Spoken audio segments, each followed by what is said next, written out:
Audio Jungle.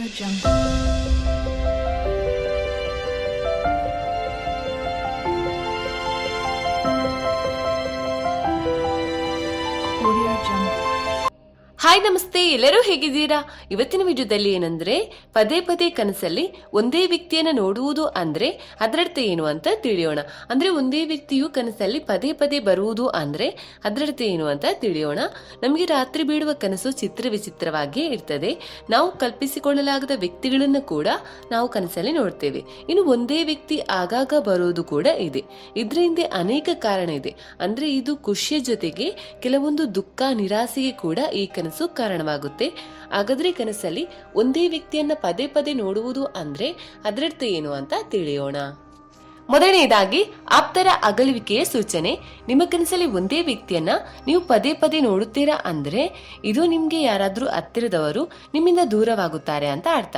ಅಂದ್ರೆ ನಿಮ್ಮ ಜೊತೆ ತುಂಬಾ ಸಲುಗೆಯಿಂದ ಇರುವವರು ಅಥವಾ ನಿಮ್ಮ ಯಾರಾದ್ರೂ ಆಪ್ತರು ಅಥವಾ ಅಕ್ಕಪಕ್ಕದವರು ಅಥವಾ ಯಾರಾದ್ರೂ ಕೂಡ ಆಗಿರ್ಬೋದು ದೂರವಾಗುವ ಮುನ್ನ ಇಂತಹ ಕನಸುಗಳು ಬೀಳುತ್ತೆ. ಇನ್ನು ಶಾಲೆ, ಕಾಲೇಜ್ ಅಥವಾ ಆಫೀಸ್ ಸಿಬ್ಬಂದಿಗಳಿಂದ ನಿಮ್ಗೆ ಏನಾದ್ರೂ ಒತ್ತಡ ಇದ್ರೆ ಅಂದ್ರೆ ಅವರಿಗೆ ಸಂಬಂಧಪಟ್ಟ ಹಾಗೆ ನಿಮ್ಗೆ ಏನಾದ್ರೂ ಒತ್ತಡ ಇದ್ರೆ ಕೂಡ ಇಂತಹ ಕನಸುಗಳು ಬೀಳುತ್ತೆ. ಇನ್ನು ನಿಮ್ಮಲ್ಲಿ ತುಂಬಾ ಆತಂಕ ಮತ್ತು ಒತ್ತಡ ಇದ್ದಾಗ ಇಂತಹ ಕನಸುಗಳು ಬೀಳುವುದು ಸಹಜ. ಎರಡನೆಯದಾಗಿ ಆಳವಾದ ಬಾಂಧವ್ಯವನ್ನ ತೋರಿಸುತ್ತೆ. ಒಬ್ಬರೊಂದಿಗೆ ನೀವು ಹೆಚ್ಚು ಭಾವನಾತ್ಮಕವಾಗಿ ಸಂಬಂಧವನ್ನ ಹೊಂದಿದ್ರೆ ಅವರು ನಿಮ್ಮಿಂದ ಸಂಬಂಧ ಮುರಿದು ದೂರವಾಗಿದ್ರೂ ಕೂಡ ಅವರು ನಿಮ್ಮ ಕನಸಲ್ಲಿ ಪದೇ ಪದೇ ಕಾಣಿಸಿಕೊಳ್ಳುವ ಸಾಧ್ಯತೆ ಇರುತ್ತೆ. ಅಂದ್ರೆ ನಮ್ಮನ್ನ ಹೆಚ್ಚು ಪ್ರೀತಿಸುವ ಮತ್ತು ನಮ್ಮ ಬಗ್ಗೆ ಹೆಚ್ಚು ಕಾಳಜಿ ತೋರಿಸುವವರು ಕೂಡ ಕನಸಲ್ಲಿ ಬರುತ್ತಾ ಇರ್ತಾರೆ. ಮೂರನೆಯದಾಗಿ ದೊಡ್ಡ ಆಘಾತದ ಸೂಚನೆ. ಕನಸುಗಳು ನಾವು ಬಹಳ ಹಿಂದೆ ಕಳೆದುಕೊಂಡದ್ದನ್ನ ತೋರಿಸುತ್ತೆ.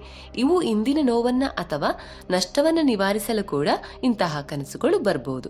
ಇನ್ನು ಆ ಕನಸು ಒಳ್ಳೆಯದೋ ಅಥವಾ ಕೆಟ್ಟದ್ದೋ ಅಂತ ನಾವೇ ನಿರ್ಧರಿಸಬೇಕು. ಇನ್ನು ಒಬ್ಬ ವ್ಯಕ್ತಿಯ ಮೇಲೆ ನಮ್ಗಿರುವ ಭಾವನೆಗಳನ್ನ ನಾವು ಅವರೆದುರು ವ್ಯಕ್ತಪಡಿಸದೇ ಇದ್ದಾಗ ಕೂಡ ಇಂತಹ ಕನಸುಗಳು ಬೀಳುತ್ತೆ. ಇನ್ನು ನಮ್ಗೆ ಇಷ್ಟವಾದವರು ಬಹಳ ಬೇಕಾದವರ ಎದುರಲ್ಲಿ ನಾವು ಕೆಲವು ವಿಷಯಗಳನ್ನ ಮಾತನಾಡಲು ಹಿಂಜರಿಯುತ್ತೇವೆ. ಆಗ ಅವರು ನಮ್ಮ ಕನಸಲ್ಲಿ ಬರ್ತಾರೆ. ಕನಸಲ್ಲಿ ನಾವು ನಮ್ಮ ಭಾವನೆಗಳನ್ನ ಅವರ ಬಳಿ ಹೇಳ್ತೇವೆ. ಇನ್ನು ಕೆಲವೊಮ್ಮೆ ಕನಸಲ್ಲಿಯೇ ನಮ್ಮ ಎಷ್ಟೋ ಸಮಸ್ಯೆಗಳಿಗೆ ಪರಿಹಾರ ಕೂಡ ಇರುತ್ತೆ. ನಾಲ್ಕನೆಯದಾಗಿ ಅಪರಾಧಿ ಮನೋಭಾವ. ನಮ್ಮ ವರ್ತನೆ ಹಾಗೂ ಮಾತಿನಿಂದ ಕೆಲವೊಮ್ಮೆ ನಾವು ಬೇರೆಯವರಿಗೆ ಬೇಜಾರು ಮಾಡಿಬಿಡ್ತೇವೆ. ಅವರು ಬೇಸರ ಕೂಡ ಮಾಡಿರ್ತಾರೆ. ನಮ್ಮಿಂದ ತಪ್ಪಾಗಿದೆ ಎಂಬ ತಪ್ಪಿತಸ್ಥ ಭಾವನೆ ನಮ್ಮಲ್ಲಿ ಇದ್ರೂ ಕೂಡ ನಾವು ಅವರ ಬಳಿ ಕ್ಷಮೆಯನ್ನ ಕೇಳಿರೋದಿಲ್ಲ. ಅಂದ್ರೆ ಈಗೋ ಪ್ರಾಬ್ಲಮ್ ಇರುತ್ತೆ ಅಂತಾನೆ ಹೇಳ್ಬೋದು. ಹೀಗೆ ಅಪರಾಧಿ ಮನೋಭಾವ ಯಾರಲ್ಲಿ ಇರುತ್ತದೆಯೋ ಅವರ ಕನಸಲ್ಲಿ ಬೇಸರ ಪಟ್ಟುಕೊಂಡ ವ್ಯಕ್ತಿ ಕಾಣಿಸಿಕೊಳ್ಳುವ ಸಾಧ್ಯತೆಗಳು ಇರುತ್ತೆ. ಇನ್ನು ನಿಮ್ಗೆ ಒಂದೇ ಕನಸು ಮತ್ತೆ ಮತ್ತೆ ಬೀಳುತ್ತೆ, ಅದರಿಂದ ನಿಮ್ಗೆ ಏನಾದ್ರೂ ತೊಂದರೆಯಾಗುತ್ತೆ ಅಂತ ಇದ್ರೆ ಅದನ್ನ ಹೆಚ್ಚು ದಿನ ಹಾಗೆ ಇಡೋದು ಬೇಡ. ಸೂಕ್ತ ವೈದ್ಯರ ಬಳಿ ಹೋಗಿ ಅದಕ್ಕೆ ಬೇಕಾದ ಚಿಕಿತ್ಸೆಯನ್ನ ತಕ್ಷಣವೇ ಪಡೆದುಕೊಳ್ಬೇಕು. Audio Jungle.